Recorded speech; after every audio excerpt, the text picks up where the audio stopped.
The women gather in affirmation, in rejection, in resistance, in defiance, in strength, in weakness, in solitude, in community, in comfort and in discomfort, in praise and in critique, in word, in song, in texture, in dance, in stillness, the women gather.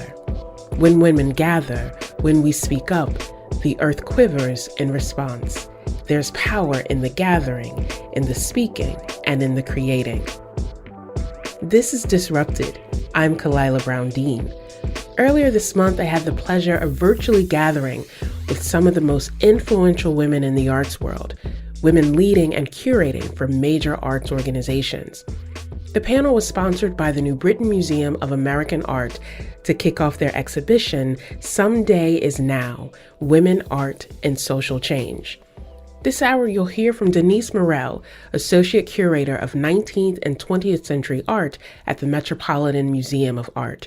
Thelma Golden is Director and Chief Curator of the Studio Museum in Harlem.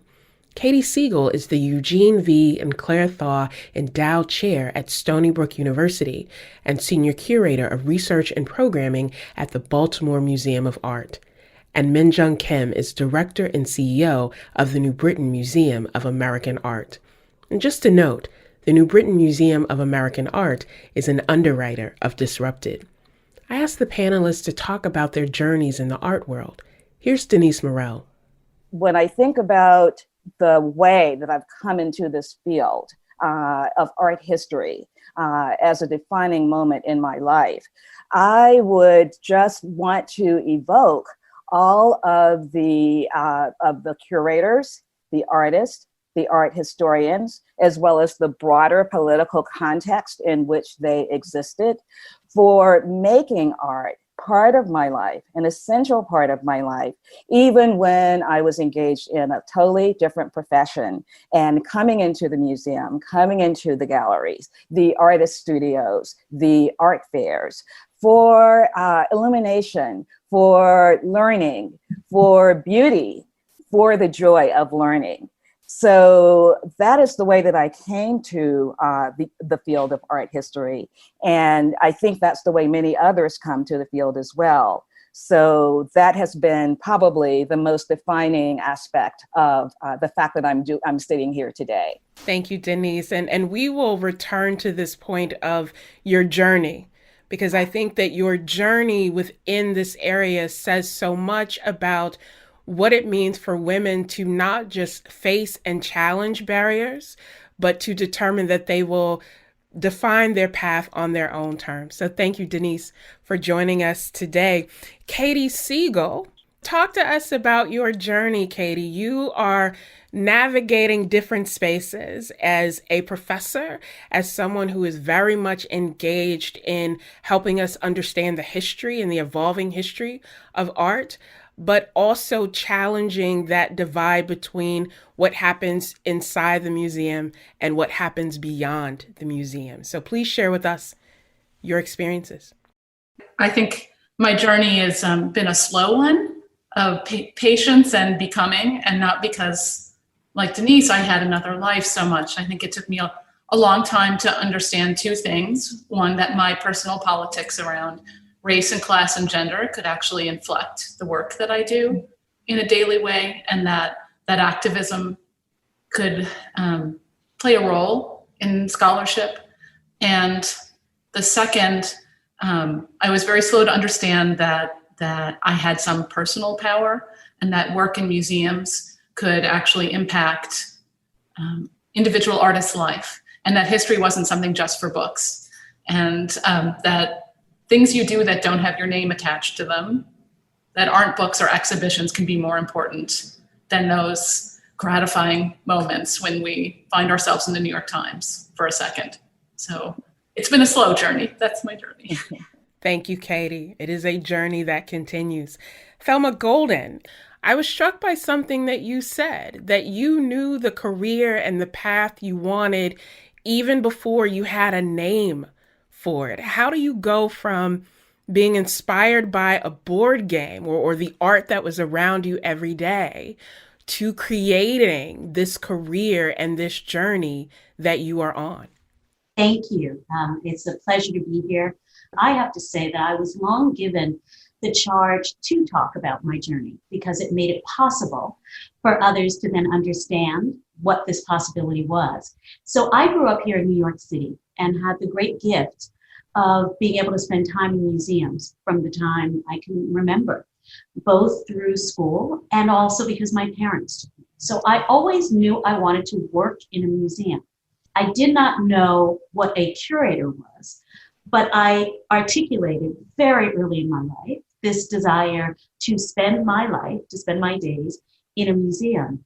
By the time I was in high school, I had the opportunity to come to know about the curator, Dr. Lowry Stokes Sims. She was frequently, then as now, featured in the press, and her own scholarship and work were out in the world. And so as a 17-year-old applying to college, I wrote in my college application essay that I wanted to be a curator of contemporary art. And I knew exactly what that was because of Lowry and Lowry's position. So in so many ways, my opportunity to understand this as a path came from seeing other people who had done it, and not only who'd done the job, but inhabited it with so much purpose. And Kim, like Thelma, you had this early interest in art that was nurtured and cultivated. You moved to the United States from South Korea, and now are one of the first immigrant people to lead this amazing museum. How do all of those parts of your path and your journey inform the work that you now do within this space? Kalila, as you mentioned, I did come to the United States at a fairly young age. I initially came in the late 1980s to attend college. And just to give a little background from my own perspective, I was born and raised in Seoul, South Korea. And Korea is, of course, now perhaps better known and very different from the country that I grew up in the 1970s and 80s during an authoritarian regime. But from there, to come to the United States and be on a bucolic campus, pursuing a liberal arts education is really where I kind of discovered art history. I didn't know that it existed, let alone understand the possibility of having such a passion in that area grow into a career. And that was something that was quite new to me as a career possibility, other than becoming a lawyer or a doctor, like my parents and many Korean parents probably wished. But this kind of education really opened up a world of possibilities for me that set the course for my own professional career. At that time, I really wanted to stay in the United States and continue on to graduate studies. But I did end up going back to Korea, working for a few years. But then I did return back to the United States in the mid-1990s for the second and final time before I made it my permanent home. But after about 20 years of working in the museum field, I took a short break and fulfilled a dream that I really wanted to do, which was to take an educational leave of absence. And I lived in England briefly to attend the Courtauld Institute of Art. And I was 43 years old at the time, which was a bit of a risk and certainly an immense luxury to do this in the middle of my career. But it was absolutely amazing. And I think all of these risks, if you will, and experiences have really helped shape who I am today.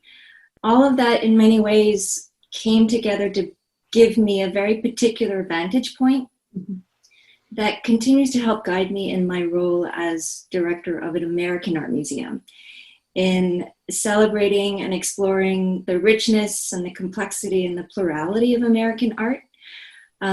Because the New Britain Museum of American Art is the oldest museum of American art.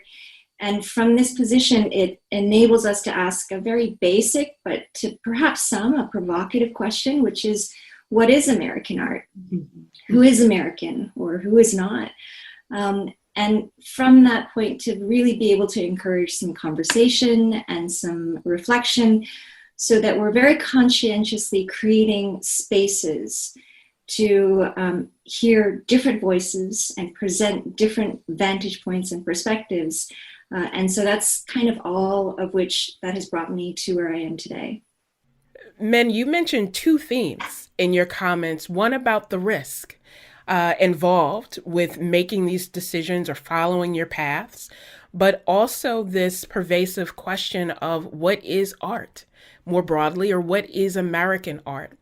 And Thelma, in your work, you talk about Muhammad Ali and the me, we, right?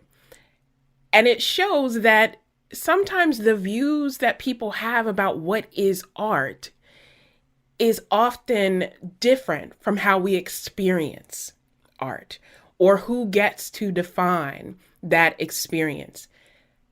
How much of your work and your journey has been about pushing back against those limited definitions and then opening up art to something that is accessible to more people? I think most of my career has been devoted to that idea of opening the space of art, as a curator, and I am a curator where I'm thrilled to be on this panel with these amazing art historians. But I am someone whose full career and training has been in curatorial practice. When I graduated from college in 1987 with a degree in art history and African American studies from Smith College, I began working in museums, 2 months later.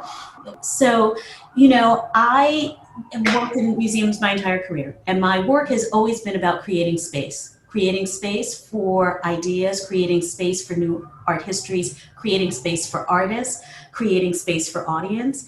And that is about this opportunity of opening the institution. This is a profound conversation for me right now because the Studio Museum is closed.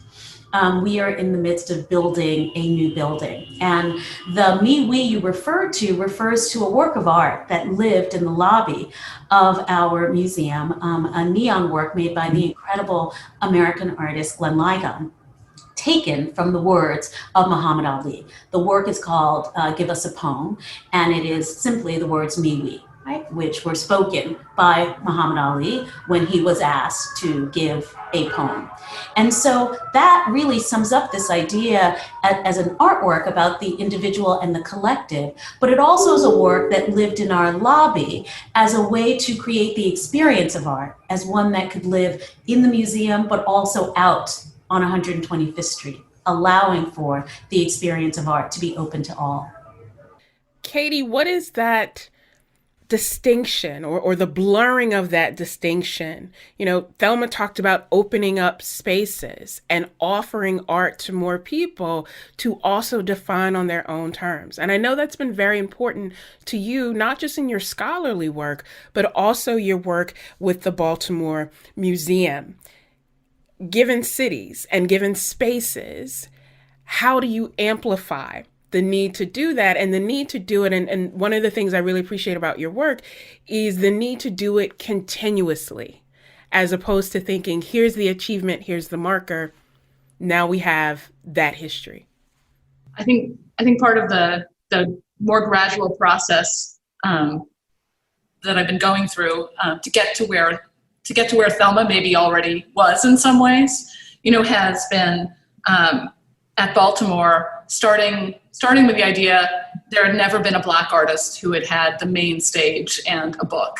And okay, that's the first thing that needs to be done. And moving through acquisitions, moving on to women and to different kinds of diversity, and then realizing this was just the very first step. And that it was really about access, looking at the numbers, looking at audience, looking at who felt welcome in the museum, who could afford to come to the museum. So I feel like I'd done that in my scholarship, wanting to write in a way that was accessible, that anyone who was interested could read without a lot of theoretical jibber jabber. But I guess I feel like I'm just beginning to realize with my brilliant colleagues at Baltimore how deep that question of access is and how complicated. That's Katie Siegel, Senior Curator of Research and Programming at the Baltimore Museum of Art. This hour, we're talking about women, art, and social change. We'll be back with Katie Siegel, Thelma Golden from the Studio Museum, Denise Morel from the Metropolitan Museum of Art, and Minjung Kim from the New Britain Museum of American Art. I'm Kalila Brown-Dean. This is Disrupted.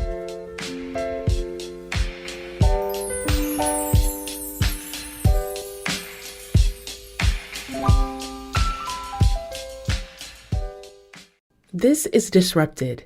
I'm Kalila Brown-Dean. Today we're listening to a panel I hosted at the New Britain Museum of American Art to kick off their exhibit, Someday is Now, Women, Art, and Social Change. Our panelists are Thelma Golden, Director and Chief Curator of the Studio Museum in Harlem. Katie Siegel is Senior Curator of Research and Programming at the Baltimore Museum of Art. Minjung Kim is Director and CEO of the New Britain Museum of American Art. And Denise Morel is Associate Curator of 19th and 20th Century Art at the Metropolitan Museum of Art. I asked Denise about her previous career in the world of finance and how it informs her current work in the art world. Well, I think that a big motivation for me to segue, as you say, from finance consulting to art history was that during my business career, as I said, I spent a lot of my free time in looking at art in various spaces, museums, galleries, etc. And that took place within the framework of my career. I lived here in New York. I, too, am a New York native, a Harlem native, in fact.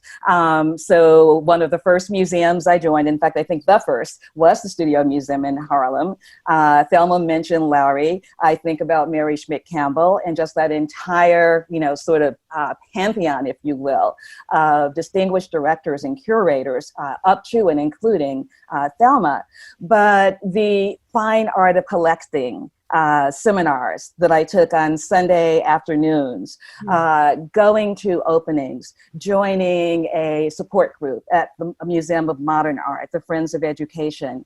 And through those activities, having direct exposure to artists and to curators just increased my curiosity from being an observer to having my own questions that I wanted to participate in answering. Another big part of that for me was that my career was always very international.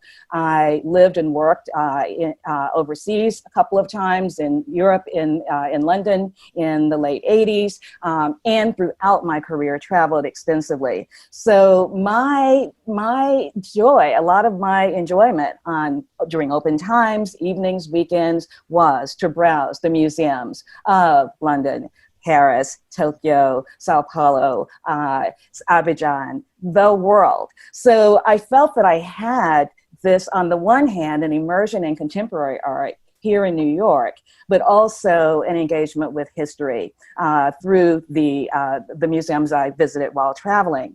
And it was when I saw that interest in history reflected in the practices of contemporary art, and especially the practices of African American or Black African diasporan women artists, that I really felt like, okay, this is the way that I can knit the two together. I think about Faith Ringgold and her Dancing at the Louvre exhibition at the Old New Museum down in Soho, I think on Broadway. And the way that just really inspired me to follow her vision and look at the history of early modernism in Europe, but also to think about and to visualize the way that these ideas, the aesthetics, the social and political activism were represented in her own community in Harlem. And the imagery that she made to represent that was a very important part of what was so compelling for me about becoming a voice or a conduit for the voices of artists in this field. You mentioned representation, Denise, and all four of you are path-breaking, defining women in multiple ways.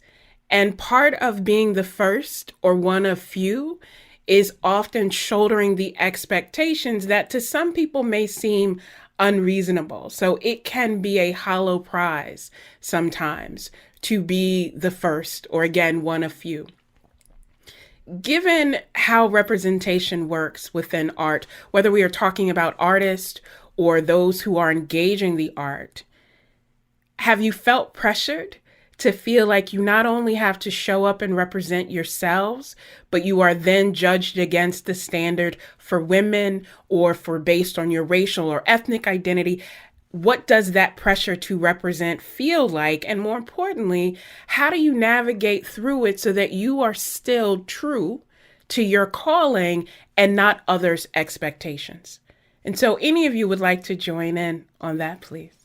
So trying to think through how do I start with that process in answering that question. But, you know, it also comes to mind in terms of some of the, I think, potentially initial challenges in even being a part of this field. And I have to say that very early in my curatorial career, you know, I was working for a private museum in Korea as part of the Samsung Foundation for Culture. And then a few years later, I joined the Guggenheim Museum, initially as a curatorial assistant in 1996.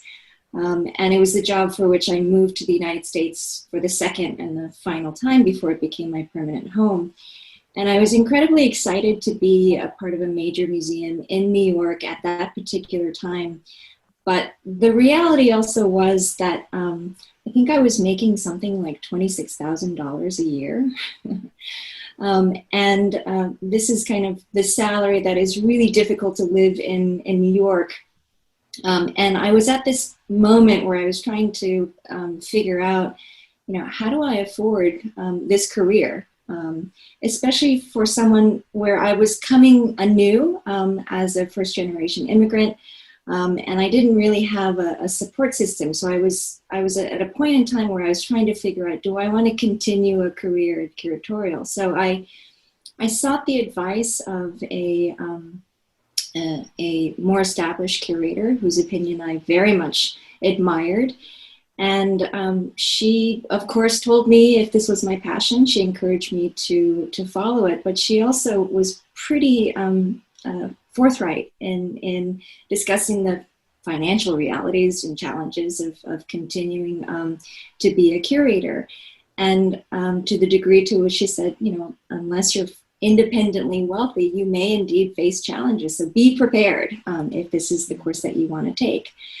And that was, on the one hand, I really appreciated her candor.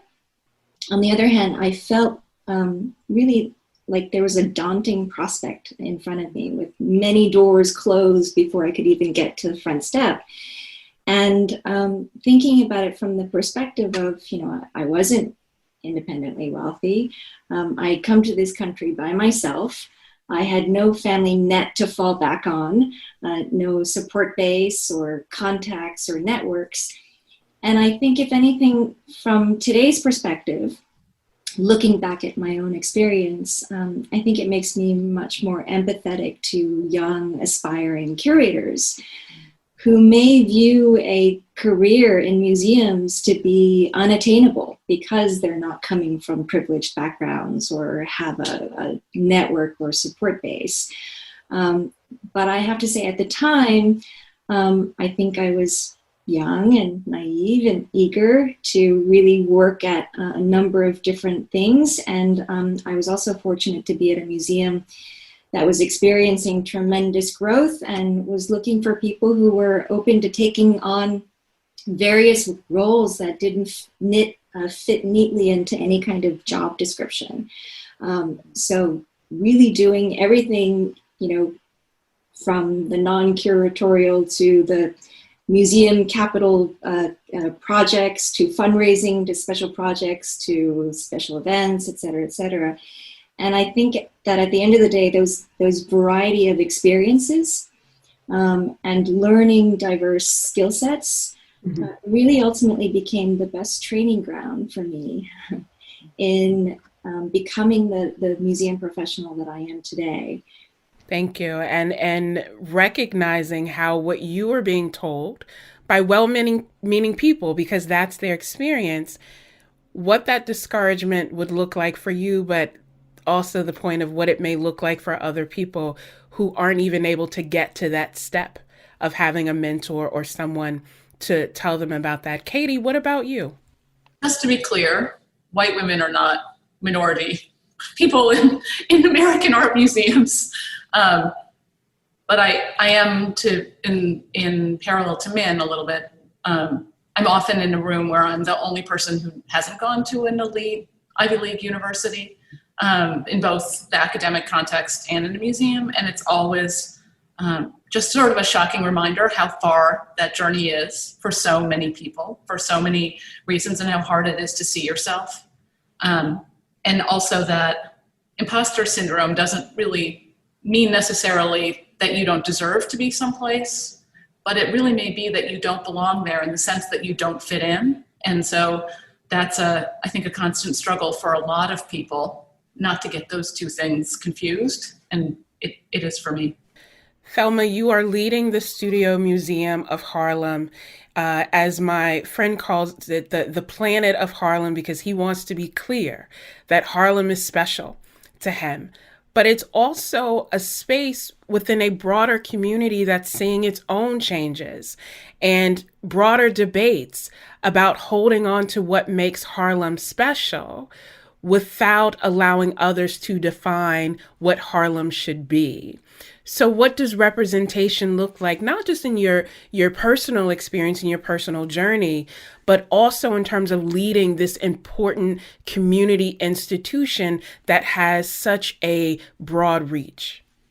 Well, thank you for the question. I think that the broader question that you ask us is often, for me, understood through my two distinct professional experiences. One, working for over a decade at the Whitney Museum of American Art, a legacy institution where I was the first African-American curator to work at the Whitney in its history, but also in my now 20 years working at the Studio Museum in Harlem, a culturally specific institution with a history rooted in Harlem and in Black culture.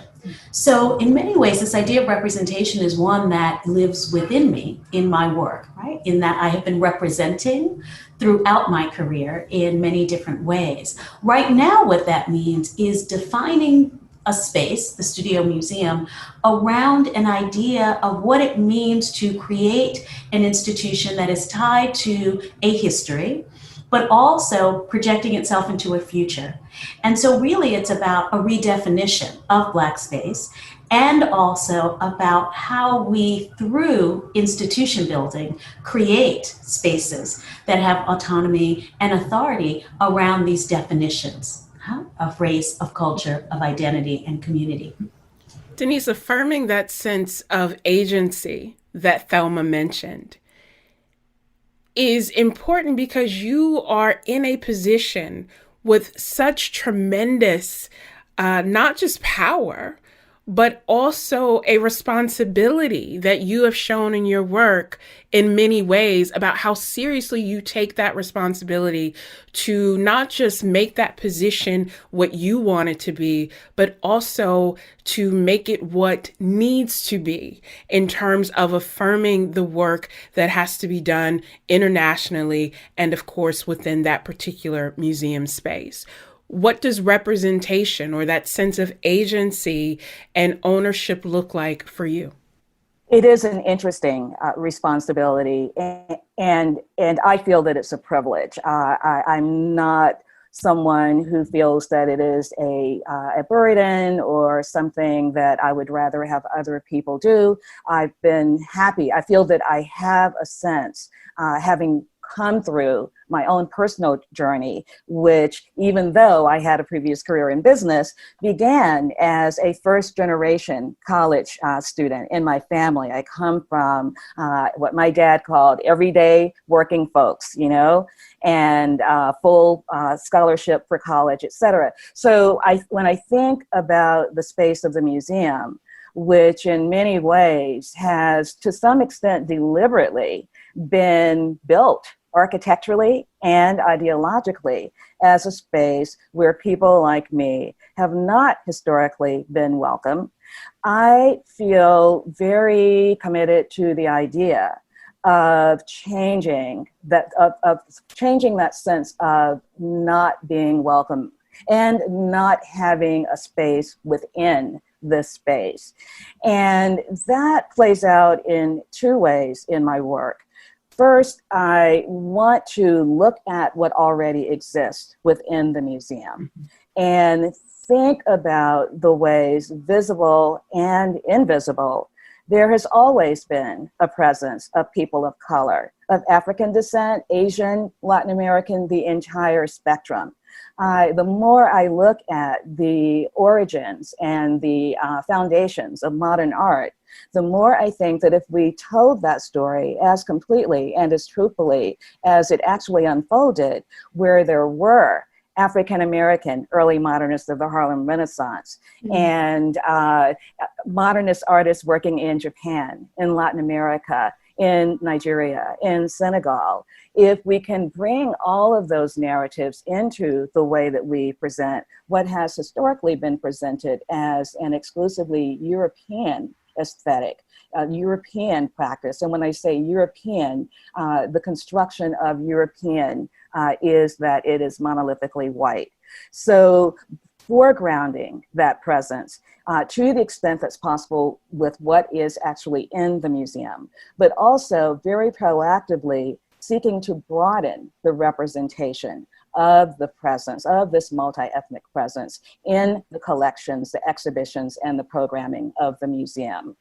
And so that has to do with acquisitions. It has to do with the selection of exhibitions. There are many exhibitions that you can do, even with the work that's already there, that can broaden the narrative rather than doubling down on the exclusivity of the way these narratives have been presented historically.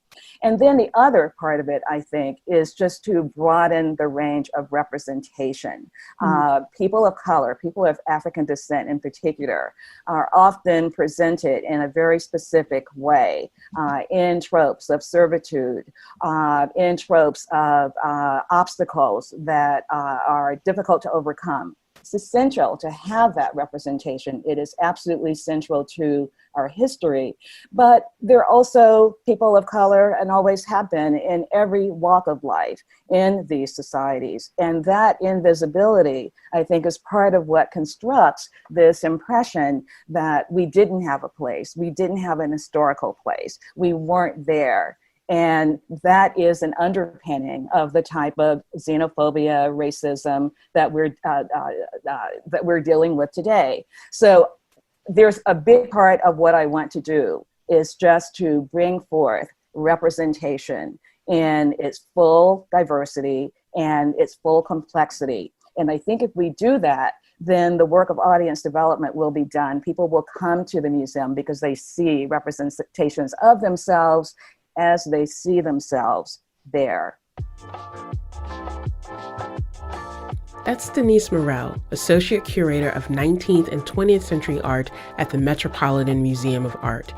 Our panel also includes Thelma Golden from the Studio Museum in Harlem, Katie Siegel from the Baltimore Museum of Art, and Min-Jung Kim from the New Britain Museum of American Art. When we come back from the break, we'll continue our conversation about women, art, and social change. I'm Kalila Brown-Dean. This is Disrupted.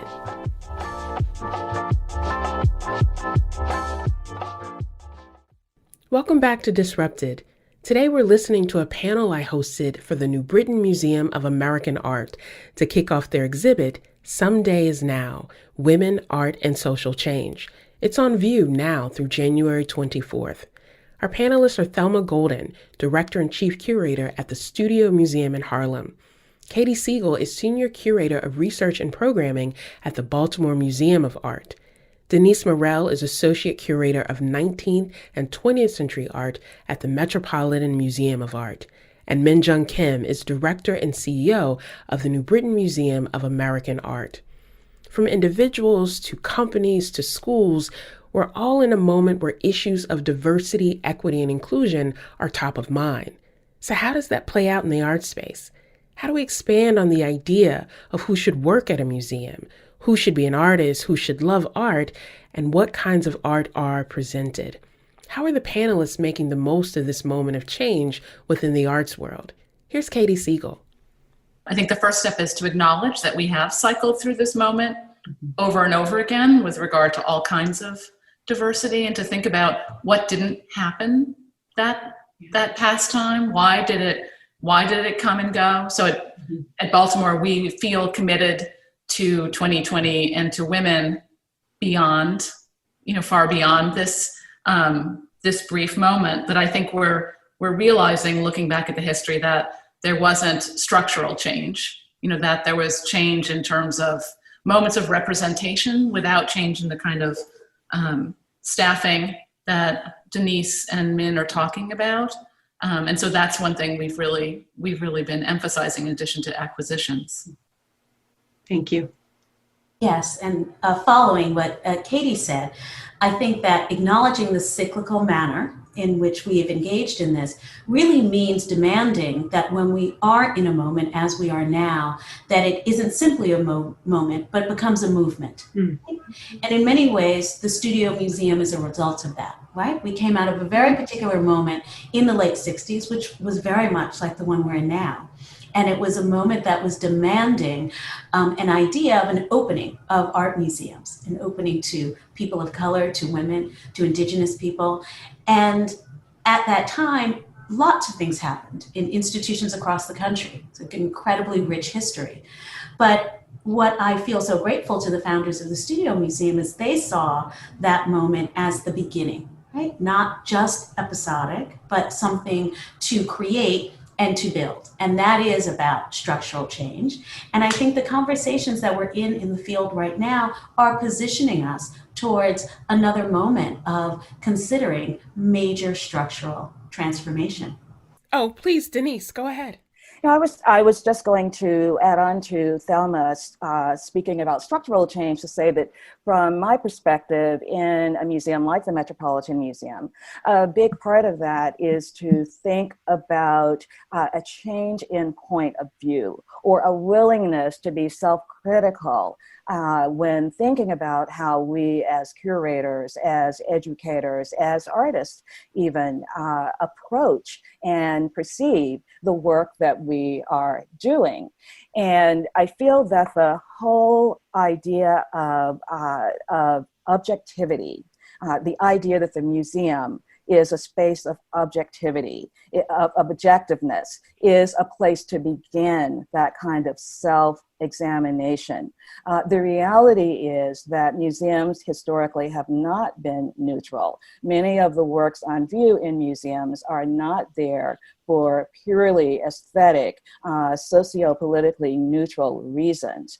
And to take an objective point of view in presenting that work is to be, whether intentional or not, and often it's not intentional, it's complicit with putting forth these narratives that we really need to identify and rework and represent today. So I've been really pleased to see the leadership of the Metropolitan Museum.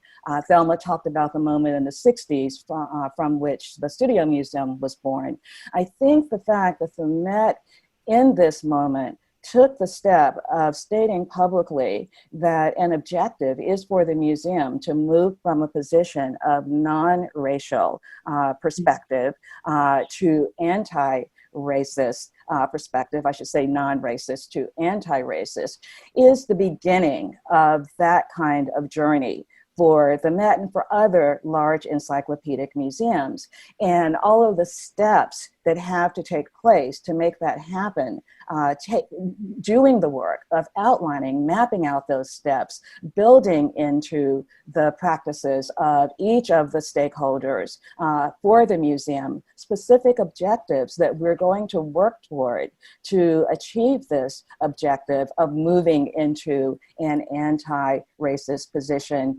also the recognition that it is an ongoing journey. There's no defined or clear-cut endpoint. Mhm. It's an ongoing sense of self-examination, being open to a broad perspective of ideas, multiple voices, collaboration, and commitment, just the commitment to do it. So that is what I think could possibly, we don't know where this will end, but I see concrete steps being taken that are reason for guarded optimism. So, as we think about this conversation coming to a close, I can't help but think about what we're facing right now in the wake of this pandemic, in the wake of social distancing, and all of the disruptions in terms of how we would normally experience art and engage art together. There are many institutions who are fearful that they won't be able to continue and survive this. There are many artists who are concerned that people will see art as being something that is extra, as opposed to seeing it as something that is vital, that provides a way of renewing people's spirits and encouraging them to engage. What are your thoughts on that? That art is in fact enduring, but that there may be challenges to the spaces and the ways that people can continue to engage art. And Min, because you run this wonderful museum, I'll start with you, please.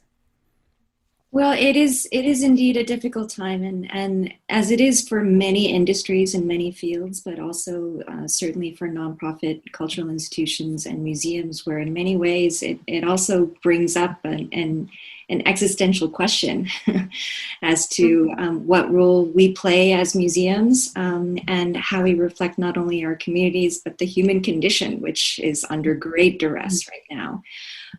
So there is a lot that I think we as a field are really trying to dig deep in asking these soul-searching questions. At the same time, I think it presents as many challenges as it does, potentially also opportunities, which is something that I'd really like to hopefully focus on the positive in really deepening our engagement with our immediate communities. And further reflection as to how we might be able to not only engage them, but also reflect them in meaningful ways. And to do them in multiple spaces. Yes, of course, as museums, we always want the direct experience of being in front of the work of art in that space, but also in parallel course to exploring what other alternatives and opportunities exist in the digital, and in opening up our collections and our exhibitions to a number of audiences who may not be able to physically come to our museum, and also expanding our reach. So I think there too, there are challenges, but also some extraordinary opportunities that we are looking forward to. Thelma, what are the challenges and opportunities that you see? I think that the challenges have already been stated.